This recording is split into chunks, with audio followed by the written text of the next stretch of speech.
الحمد لله وكفى والصلاة والسلام على رسول الله. دا خبره دې ته رسېدلې وه چې د حکم تکلیفي او حکم وضعي فرقونه مونږ بیانوو. پوه شئ، څو فرقونه مونږ بیان کړي؟ دوه فرقونه مونږ بیان کړي. دریم فرق دا دی چې حکم تکلیفي او وضعي کې دا ډېر مهم فرق دی. که دا فرق تا یاد کړه نو انشاءالله تعالی الله نه مې امید دی چې تا نه به غټ مفتي جوړ شي. پوه شئ که نه؟ انشاءالله. ګوره فرق دا دی حکم تکلیفي او وضعي کې. حکم تکلیفي چې کوم دی هغه په عاقل بالغ پورې تعلق ساتي. څه سره تعلق ساتي هلکه؟ عاقل بالغ عالم دې پورې تعلق ساتي. پوه شئ که نه؟ لکه تکلیف کې دا شرایط شته دی وروستو چې عقل به وي او بلوغ به وي او علم به وي، د تکلیف ته شرطونه به وروستو راشي. پوه شو هلکه؟ څه سره تعلق ساتي حکم تکلیفي؟ عاقل بالغ عالم پورې تعلق ساتي. حکم وضعي چې کوم دی دا د عاقل عالم بالغ دې سره او غیر د دې ټولو سره تعلق ساتي. پوه شئ که نه؟ څه ته هلکه؟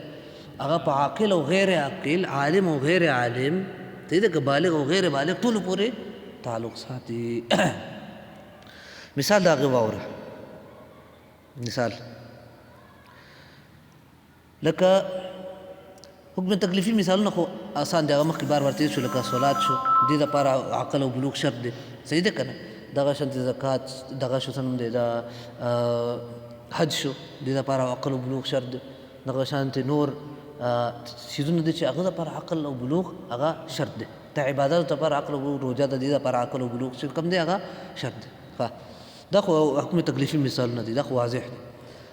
حکم وضعي مثال لکه زمان شو، څه شی شو هلکه؟ تاوانونه شو. صحیح دی که نه؟ تاوانونه شو. اوس تاوانونه چې کوم دي دا حکم وضعي دي. دا څه شی دی هلکه؟ دا احکام وضعیه دي. دا په عاقل بالغ او غیر عاقل غیر بالغ، عالم او غیر عالم ټولو پورې تعلق ساتي. لکه مثال یو ماشوم دی هغه راولګېده، د چا یو شی مات کړه، ګاډۍ شیشه یې مات کړله. دغه شانتې یو څاروی دی هغه د چا پټی وخوړو. صحیح دی که نه؟ دغه شانتې یو لیونی دی د چا سر مات کړه. دغه شانتې نور چې کوم دغه دي دوی دا چل وکړو. نو اوس د عاقل دغه څه نوم دی، دا د دې نه به تاوان اخیستلی کېږي که نه اخیستلی کېږي؟ اخیستلی به کېږي.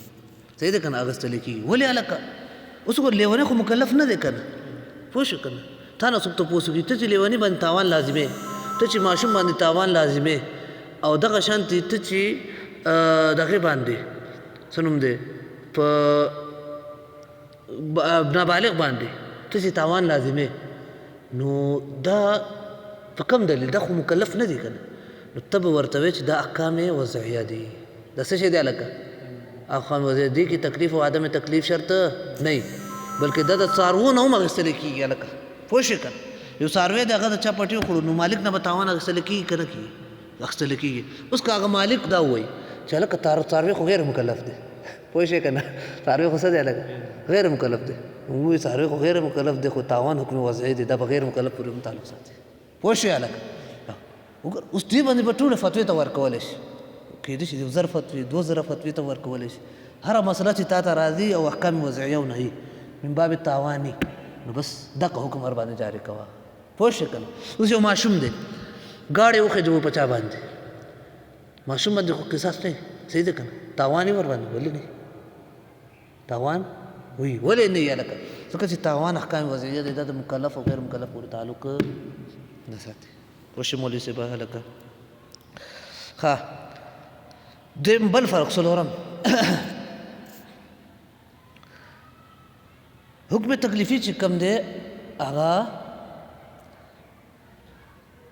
څه شی هلکه؟ هغه په قدرت د مکلف کې به وي، دغه د فاعل په قدرت کې وي. صحیح ده که نه؟ څوک چې د مکلف دی د هغې په قدرت کې وي. حکم تکلیفي کې دا شرط دی چې دا به لازمیږي په هغه چا باندې چې هغه قدرت لري په هغه باندې. ځکه قاعده دا ده چې لا تکلیف الا بالقدره. څنګه قاعده ده؟ لکه تکلیف نشته دی مګر په قدرت باندې. یو سړی قدرت نه لره، استطاعت نه لره، په هغې باندې دا حکم واجب نه دی. پوه شئ که نه؟ لکه مثال د هغه ور جهاد دی، د هغه قدرت څوک نه لري، طاقت څوک نه لري، چا وس نشته چې جهاد وکړي، جهاد په هغه واجب دی. هلکه یو سړی د جمع ته تلو طاقت نه لري، جمع په هغې باندې واجبه ده؟ نه ده واجب. پوه شئ؟ یو سړی د حج طاقت نه لري، هلکه استطاعت نه لري، هغې باندې حج واجب شوی دی؟ نه دی واجب. پوه شئ هلکه؟ ځکه چې لا تکلیف الا بالقدره. ها د حکم وضعي کې داسې نه وي. حکم وضعي په مقدور او په غیر مقدور ټولو پورې تعلق ساتي. پوه شئ هلکه؟ حکم وضعي څه شی؟ غیر مقدور ټولو پورې تعلق ساتي هلکه.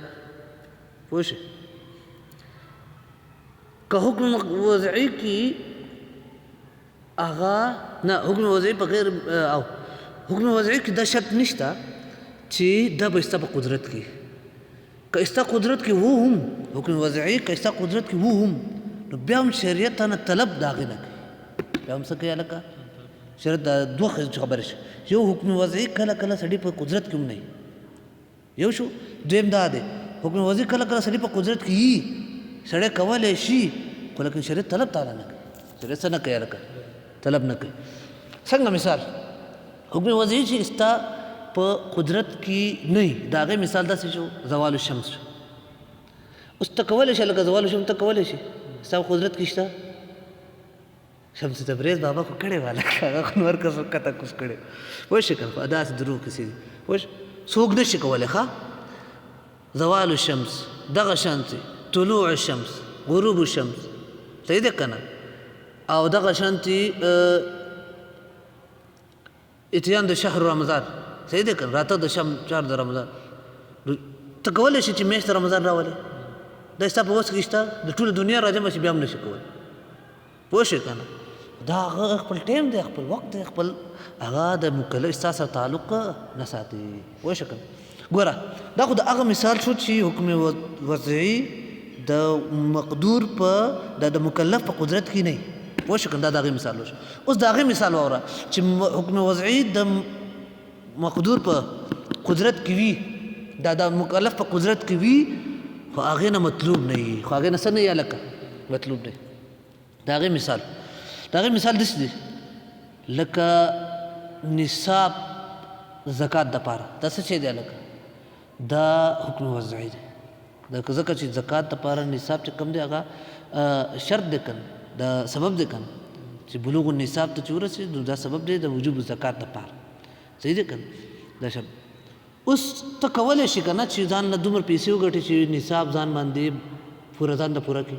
سړی کولی شي روز او شپه ځان باندې یو کړي او بس نه روز ته ګورې نه شپې ته ګورې، صحیح ده که نه؟ دیاړۍ ته ګورې نه مصریتوب ته ګورې. پوه شئ که نه؟ کلنډرۍ ته ګورې.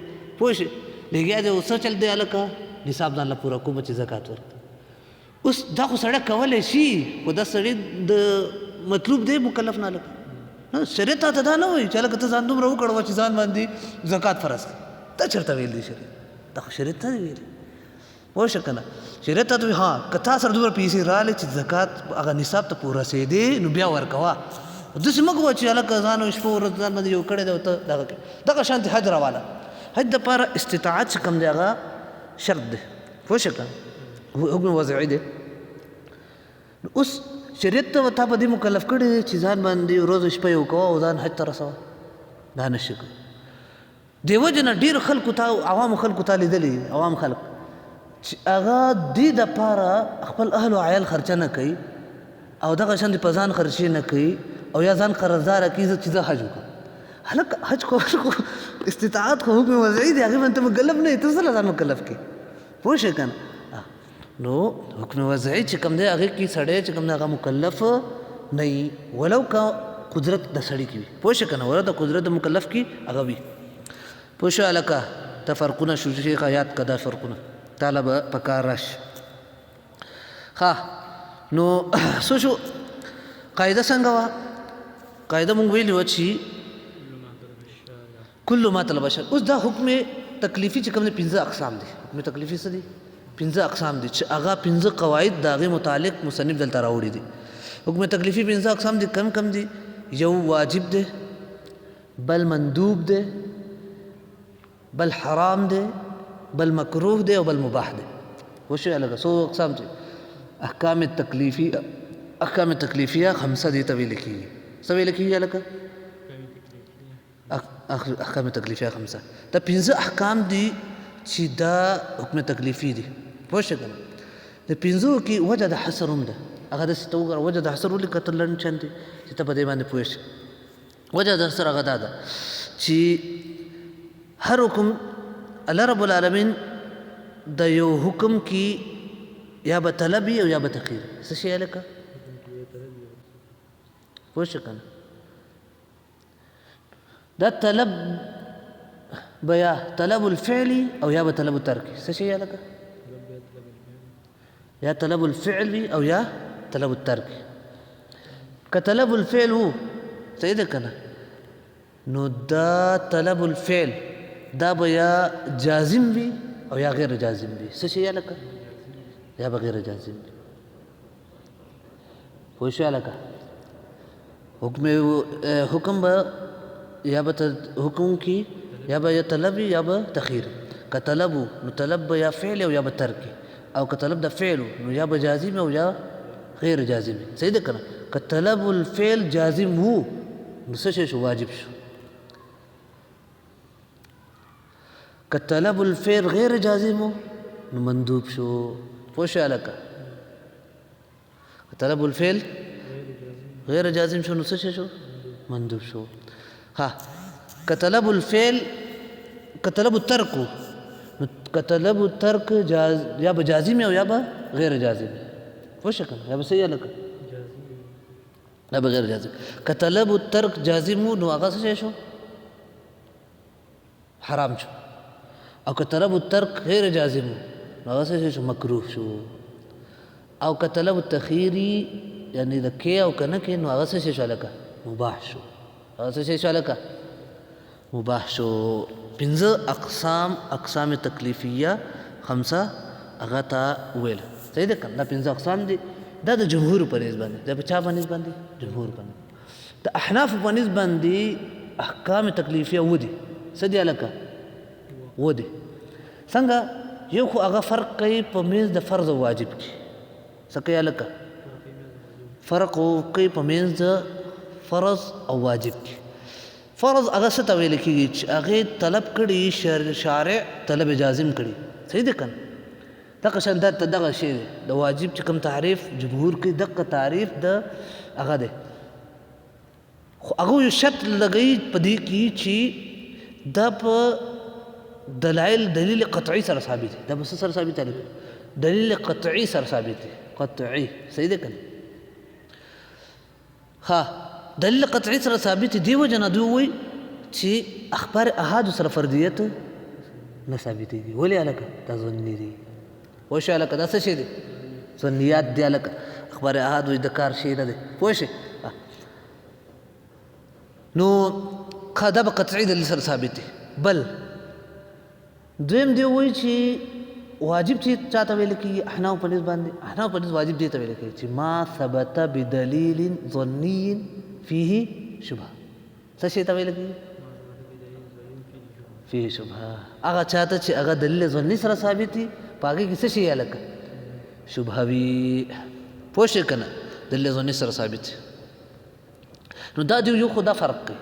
نو که دا فرق وشو نو شپږ شو احکام شرعیه که نه؟ دغه شانتې مکروه کې هغو داسې وایي. ګوره یو مکروه تحریمي وي او یو مکروه تنزیهي وي. وشو یا لکه مکروه څه شی یا لکه؟ تحریمي وي او یو مکروه تنزیهي وي. دا فرق دی. نو د هغو په نسبت ټوټل احکام شرعیه څو شو؟ وشوه لکه. صحیح ده که نه؟ پوه شوې؟ مکروه تحریمي دې ته ویل کېږي چې هغه طلب الترک غیر جازم. طلب الترک غیر جازم هي خو په دلیل طلب الترک جازم وي خو په دلیل ظني سره وي څه شی لکه دلیل ظني سره وي او که دلیل قطعي سره شو نو هغه څه شی شو حرام شو د هغو په حدیث بس لکه دا فرقونه دي ښه سبا به ان شاء الله تعالی د قاعدې لږ تشریح کوو جزاک الله خیر واحسن